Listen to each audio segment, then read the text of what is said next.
Good day, everybody. My name is Popoola-Adegoke. I'm a naturalist. I love natural things, and that's the reason why I'm looking like this. It's not that I'm scruffy. My ears are neat and everything. If I need to go out, I'll do something about it, but today it's not about my ears. It's about me. And I'm trying to cook, beans today. And in cooking the beans, we need to have some ingredients. And in the ingredient, where I'm going to make you see the ingredient in a minute, because I'm going to be switching the video over so that you can see the ingredient. But this is the part one of it. The part one is to have beans, cleaned, and you will see it as I am moving on. We'll have to clean the beans. First of all, we have to, because beans, if you don't keep them well, they'll start to have insects. Winnie sneezels, I call them insects. They come, but sometimes you eat beans with insects back home. It's not because you are local or raw or rural or something. No, especially when we're in the secondary school, it's so palatable when you eat it like that. So I'm going to be showing you the beans in a minute. Let me show you this. If you can see this, look. Can you see? That's the beans I'm using. And these beans I'm using, I always put that pepper you saw in it so that I can preserve it, so that it doesn't have insect in it. Once you put the pepper in it like that, there is no insect. Sometimes if you don't want to put pepper, you don't want to, my own pepper does not go to waste, because eventually I'll just pick them out with my hand. Can you see them? I'll pick them out with my hands, and then I will use them to do like agoin stew for my soup, for my beans. Or better still, if you don't want to use your pepper, you can do something, and that is keep them together after you've taken all the we call them kanda.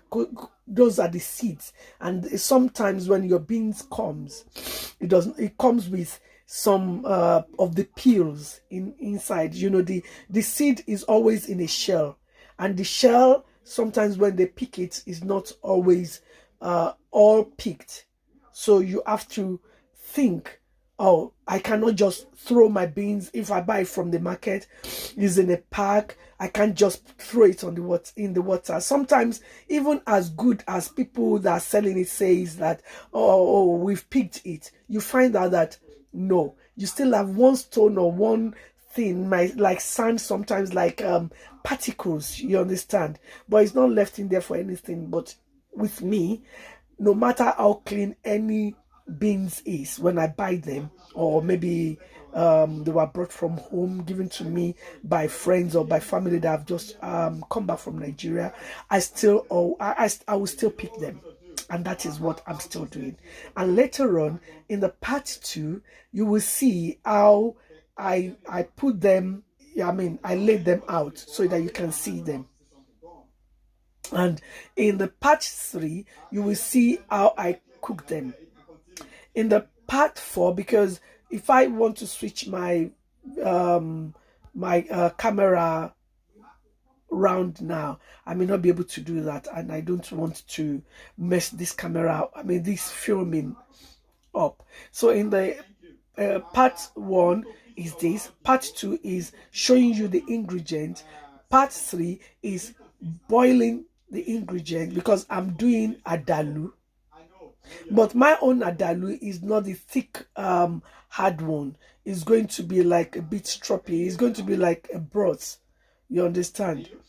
And I'm going to show you, adalu means beans with maize. That means adapo, or mixed. And when I mix it, you see all the things. But I'll first of all, in the part 2, put all the ingredients that you're going to need to make it. And you'll be seeing the timing, so you know how long it takes. And with my beans, what I do is I boil it over. When I boil it over, we'll see that no matter how clean they are, they still come out with these dirty things. On top of it, I scrape them out. And and every time I'm adding water, I'm adding boiling water. I don't add cold water to my beans. And I'm going to be cooking my beans with the best oil on earth, the palm oil. Some people say they are not healthy. I'll tell you something. Palm oil is the best oil. It's natural. It's not a oil that is in your body that will coagulate. Even in the olden days, we use palm oil. When you are coughing, you put palm oil, you mix it with lemon and honey. Or sometimes you don't even need to put lemon. You just put palm oil with honey or with sugar. And you strop it down. You take it down. At the end of the day, when you are about to sleep, especially those sleeps that wakes you up in the night, you take it with it. And it will make the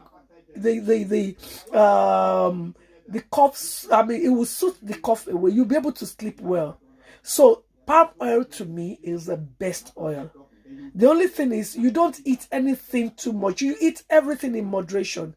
I don't know how people can say you should not eat palm oil. Some people say if you are diabetic, you should not eat palm oil. That to me is zero. That to me is not on. You can eat anything you want. The only thing is eat everything in moderation. If you eat yam, it turns to sugar. You eat gari, it turns to sugar. You eat rice, it turns to sugar. But when you eat gari with a lot of vegetable, it does not turn to sugar because the vegetable will break it down. So to me, these beans is a very good thing. If you are diabetic, if you cook it the way I'm cooking it, believe me, you don't have any problem. You eat it and you'll be okay. Your blood sugar will not rise because you are not putting any sugar and you are eating it with you are having a vegetable in it, which is the corn. So you can eat it, darling. So don't mess yourself up. Emma Gorai. Eat, I would say moderately. You understand?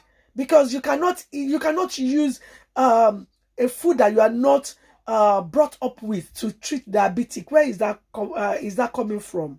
But I'm not here to talk about diabetic, about palm oil, but I'm using palm oil in my cooking today. So come along with me. This is part 1 and we'll be going on very soon with part 2. Thank you. See you.